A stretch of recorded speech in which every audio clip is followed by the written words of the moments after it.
नमस्कार दोस्तों। क्या आपने कभी महसूस किया है कि आप बहुत साफ और सही तरीके से अपनी बात रखते हैं, लेकिन सामने वाला व्यक्ति आपकी बात समझ ही नहीं पाता? आपको लगता है कि आपने सब कुछ ठीक से समझाया, फिर भी लोग आपको गलत समझ लेते हैं या आपकी बात का मतलब कुछ और ही निकाल लेते हैं। यह समस्या सिर्फ आपकी नहीं है, दुनिया में बहुत से लोग इस अनुभव से गुजरते हैं। सवाल यह है कि आखिर ऐसा क्यों होता है कि हमारी बातें लोगों को समझ नहीं आती। सबसे पहले हमें यह समझना होगा कि हर व्यक्ति की सोच, अनुभव और समझने का तरीका अलग होता है। जो बात हमें बहुत आसान और स्पष्ट लगती है, वही बात दूसरे व्यक्ति के लिए जटिल हो सकती है। हम अपने अनुभवों के आधार पर बोलते हैं, लेकिन सामने वाला व्यक्ति अपने अनुभवों के आधार पर सुनता है। इसी अंतर के कारण अक्सर गलतफहमियां पैदा हो जाती हैं। दूसरी सबसे बड़ी वजह भाषा और अभिव्यक्ति का तरीका। कई बार हम अपने विचारों को बहुत जटिल शब्दों में या घुमा फिरा कर कहते हैं। हमें लगता है कि हम बहुत गहराई से बात कर रहे हैं, लेकिन सामने वाले व्यक्ति के लिए वह समझना मुश्किल हो जाता है। अच्छी बातचीत का एक महत्वपूर्ण नियम है कि अपनी बात को जितना हो सके उतना सरल और स्पष्ट तरीके से कहना चाहिए। सरल भाषा हमेशा ज़्यादा प्रभावी होती है। तीसरी वजह है सुनने की कमी। बातचीत केवल बोलने से नहीं होती, बल्कि सुनने से भी होती है। अगर सामने वाला व्यक्ति सच में आपकी बात सुन ही नहीं रहा, बल्कि सिर्फ जवाब देने का इंतज़ार कर रहा है, तो आपकी बात सही तरीके से समझी ही नहीं जाएगी। आज के समय में लोग अक्सर अपनी बात कहने में ज़्यादा व्यस्त रहते हैं और दूसरों की बात ध्यान से सुनने की आदत कम हो गई है। चौथी वजह है भावनाएं। जब कोई व्यक्ति गुस्से में, तनाव में या बहुत ज़्यादा भावुक होकर बात करता है, तो उसकी बात का सही मतलब खो जाता है। भावनाएं शब्दों को प्रभावित करती हैं। कई बार हम जो कहना चाहते हैं वह कह नहीं पाते, और जो नहीं कहना चाहते हैं वह निकल जाता है। इसलिए शांत मन से बात करना बहुत ज़रूरी होता है। पांचवी वजह यह है धारणाएं और पूर्वाग्रह। कई बार लोग पहले से ही हमारे बारे में एक राय बना लेते हैं। जब हम कुछ कहते हैं तो वे हमारी बात को उसी नज़रिए से समझते हैं। अगर किसी को लगता है कि आप हमेशा गलत होते हैं, तो वह आपकी सही बात को भी गंभीरता से नहीं लेगा। यही कारण है कि रिश्तों में भरोसा और सम्मान बहुत महत्वपूर्ण होता है।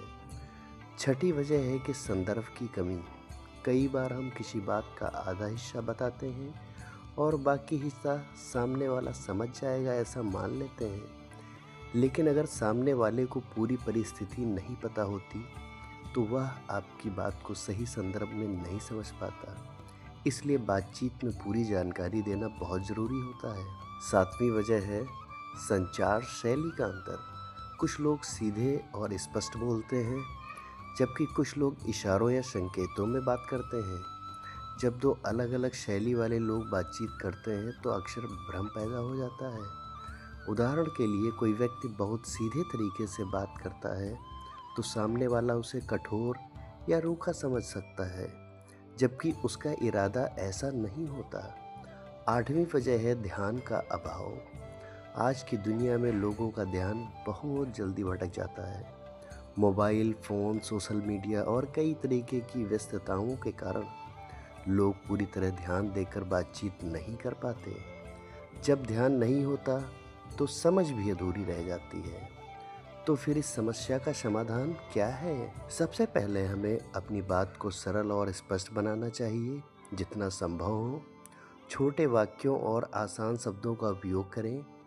दूसरा, यह सुनिश्चित करें कि सामने वाला व्यक्ति आपकी बात सुन भी रहा है और समझ भी रहा है। इसके लिए आप बीच-बीच में पूछ सकते हैं कि क्या वह आपकी बात समझ पा रहा है। तीसरा, बातचीत में धैर्य रखना बहुत ज़रूरी है। अगर कोई आपकी बात तुरंत नहीं समझता, तो इसका मतलब यह नहीं कि वह समझना ही नहीं चाहता। कभी-कभी लोगों को समझने में थोड़ा समय लगता है। ऐसे में गुस्सा करने के बजाय शांति से फिर से समझाने की कोशिश करनी चाहिए। चौथा, हमें खुद भी अच्छा श्रोता बनना चाहिए। जब हम दूसरों की बात ध्यान से सुनते हैं तो वे भी हमारी बात को ज़्यादा ध्यान से सुनते हैं। अच्छी बातचीत हमेशा दो तरफ़ा होती है। पांचवा और सबसे महत्वपूर्ण उपाय है सहानुभूति। हमें यह समझने की कोशिश करनी चाहिए कि सामने वाला व्यक्ति किस स्थिति में है, इसकी सोच क्या है और वह किस नज़रिए से चीज़ों को देख रहा है। जब हम दूसरों के नज़रिए को समझने लगते हैं तो हमारी बातचीत अधिक प्रभावी हो जाती है। अंत में यह याद रखना कि संवाद एक कला है, इसे सीखने और सुधारने में समय लगता है। अगर कभी आपकी बातें लोगों को समझ नहीं आती तो इसका मतलब यह नहीं कि आपकी बात गलत है या आप सही तरीके से बोल नहीं सकते। इसका मतलब सिर्फ इतना है कि शायद अभी संवाद का तरीका थोड़ा बेहतर बनाने की ज़रूरत है। जब हम अपनी भाषा को सरल बनाते हैं, धैर्य रखते हैं, दूसरों को ध्यान से सुनते हैं और उनके नज़रिए को समझने की कोशिश करते हैं, तो धीरे धीरे हमारी बातें लोगों तक सही तरीके से पहुंचने लगती हैं। और यही अच्छी बातचीत की असली पहचान है, क्योंकि आखिरकार शब्दों का असली उद्देश्य सिर्फ बोलना नहीं बल्कि समझ बनाना होता है। धन्यवाद दोस्तों।